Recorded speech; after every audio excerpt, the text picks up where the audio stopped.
Hello friend, आप सब बढ़िया होंगे और स्वस्थ होंगे। आज हम लोग क्लास 12 इंटर बोर्ड परीक्षा 2026 के हिस्ट्री 50 VBI ऑब्जेक्टिव क्वेश्चन करने वाले हैं, जो बुक का पूरा निचोड़ सवाल बुक में से एक एक सवाल चुन कर लाए हैं। चलिए सवाल नंबर पर चलते हैं। आपका सवाल नंबर 1, भारतीय उपमहाद्वीप की पहली सभ्यता का विकास हुआ। आपका सही जवाब होगा सिंधु के मैदान में। सिंधु के मैदान में सी। आपका सवाल नंबर 2, हड़प्पा की बस्तियां की खुदाई की। हड़प्पा की बस्तियां खुदाई की किसने की थे? आपका सही जवाब होगा सर विलियम जोन्स। नहीं, मार्टिन हिलर की सर जॉन मार्शल। ए और सी दोनों। आपका सही जवाब होगा ए और सी दोनों। डी सही जवाब होगा sir John Marshall, Martin Hiller. आपका सवाल नंबर 3, सिंधु घाटी सभ्यता की जुड़वा राजधानी है। आपका सही जवाब होगा हड़प्पा और मोहनजोदड़ो सी। आपका सवाल नंबर 4 है, हड़प्पा का उत्खनन किया था। हड़प्पा का उत्खनन किया था। आपका सही जवाब होगा दयाराम साहनी सी। आपका सवाल नंबर 5, हड़प्पा सभ्यता की संभवतः सबसे प्रसिद्ध कलाकृति नृत्य की मुद्रा में नग्न स्त्री की एक कांस्य मूर्ति प्राप्त हुई। आपका सही जवाब होगा 5 को मोहनजोदड़ो से ए। आपका सवाल नंबर 6, मौर्यकालीन टकसाल का प्रधान कौन है? मौर्यकालीन टकसाल का प्रधान कौन था? आपका सही जवाब होगा लक्षणाध्यक्ष। लक्षणाध्यक्ष डी। आपका सवाल नंबर 7, राजतरंगिणी के लेखक कौन है? राजतरंगिणी के लेखक कौन है? आपका सही जवाब होगा कलहन डी। आपका सवाल नंबर 8 है, और शास्त्र और इंडिका से किस राजवंश में विषय में जानकारी मिलती है? विषय में जानकारी मिलती है।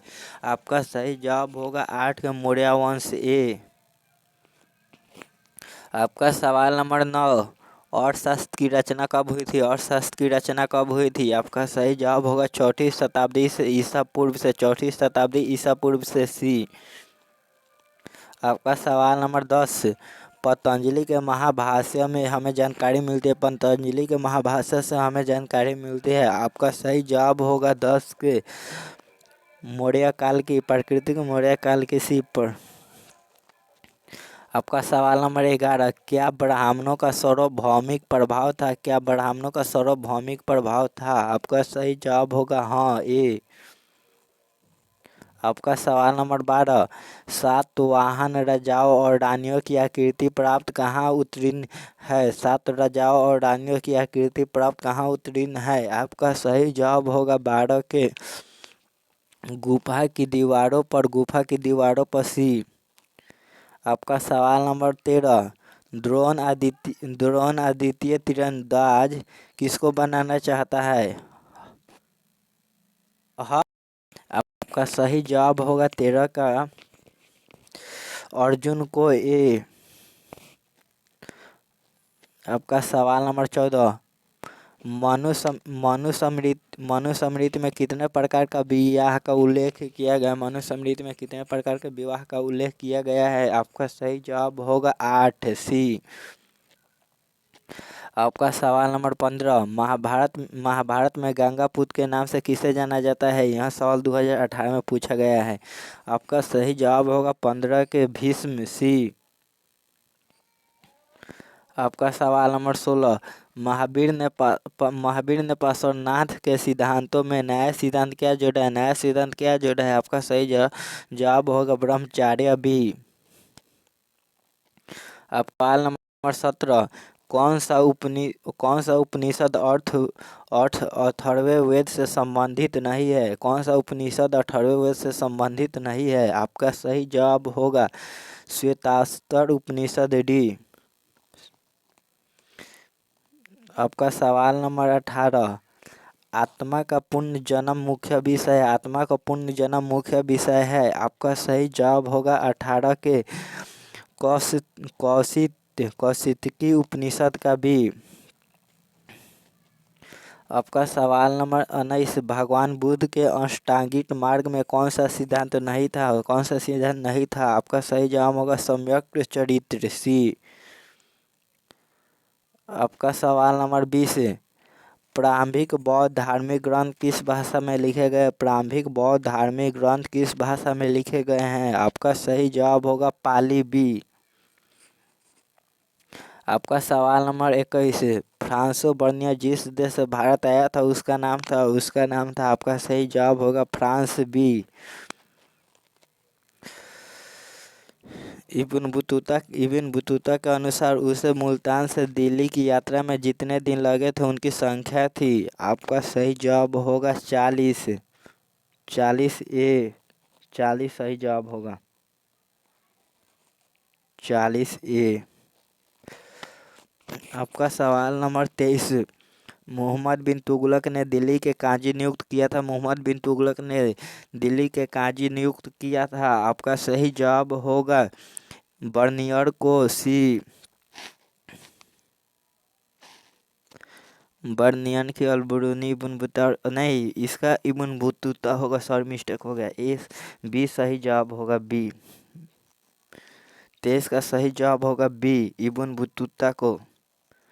आपका सवाल नंबर 24, मध्य एशिया के रास्ते होकर इब्न बतूता सन 1333 में स्थल मार्ग से पहुंचा था। आपका सही जवाब होगा सिंध ए।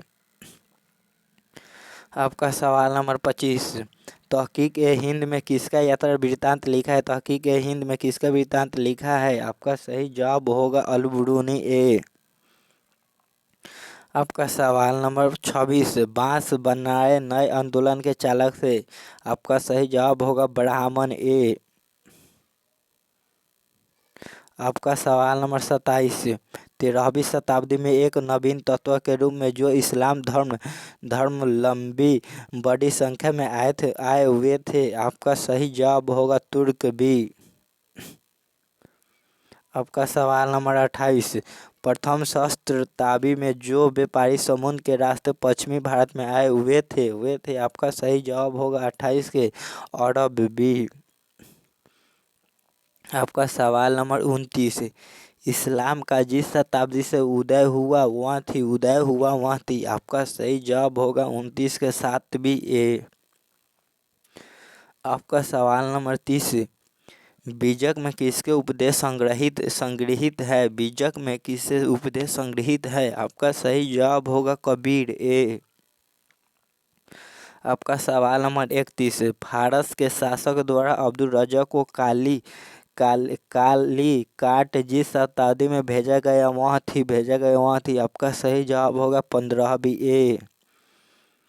आपका सवाल नंबर 32, यात्री बरबोसा का संबंध था। आपका सही जवाब होगा पुर्तगाल से बी। आपका सवाल नंबर 23, राजकीय प्रवेश द्वार के लिए निम्न में से कौन सा शब्द सर्वाधिक उपयुक्त है? आपका सही जवाब होगा गोपुरम ए। आपका सवाल नंबर 34, दिल्ली सल्तनत की स्थापना हुई थी। आपका सही जवाब होगा 1206 ईस्वी में बी। आपका सवाल नंबर 35, ब्राह्मणी राज्य की स्थापना हुई थी। आपका सही जवाब होगा 35 के 1347 ईस्वी में ए। आपका सवाल नंबर 36, राजस्थान और महाराष्ट्र दोनों प्रांत भारत के जिस भाग में आते हैं वे हैं। आपका सही जवाब होगा 36 के पश्चिमी ए। आपका सवाल नंबर 37, प्रंगना मुगल काल में था। आपका सही जवाब होगा 37 के एक प्रशासनिक प्रमंडल ये सही जवाब होगा।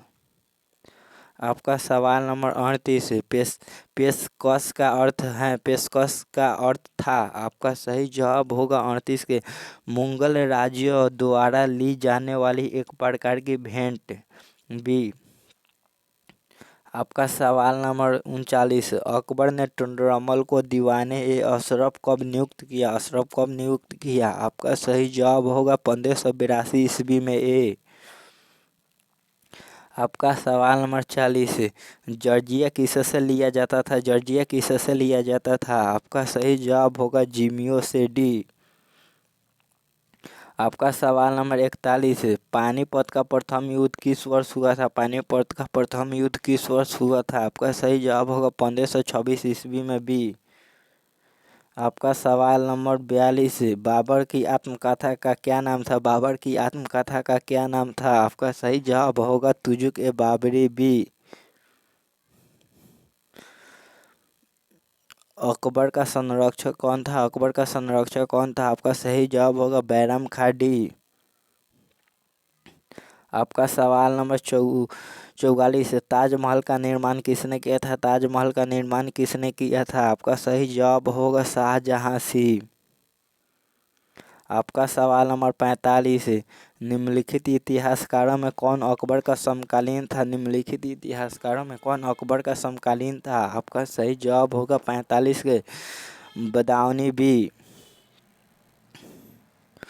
आपका सवाल नंबर 46 है, अमला किसके द्वारा भेजा अधिकारी होता था? अमला किसके द्वारा भेजा अधिकारी होता था? आपका सही जवाब होगा 46 के जमींदार बी।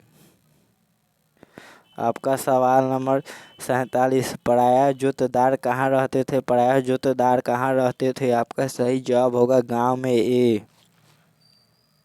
आपका सवाल नंबर 48, महाराजा मेहताब चंद्र का जीवन काल था? महाराजा मेहताब चंद्र का जीवन काल था? आपका सही जवाब होगा 1820 से 1889 ए। आपका सवाल नंबर 49, बंगाल और बिहार में अस्थायी बंदोबस्त शुरू करने का श्रेय किसे दिया जाता था? किसे दिया जाता था? आपका सही जवाब होगा लॉर्ड कॉर्नवालिस ए। आपका सवाल नंबर 50, भारत आने वाले प्रथम यूरोपियन कौन थे? भारत आने वाले प्रथम यूरोपियन कौन थे? आपका सही जवाब होगा पुर्तगाली ए। और हम लोग 50 ऑब्जेक्टिव यहीं पे समाप्त कर दिए। और क्लास को लाइक सब्सक्राइब जरूर कीजिएगा और शेयर भी कीजिएगा। चलिए हम लोग यहीं पर क्लास को एंड करते हैं, समाप्त।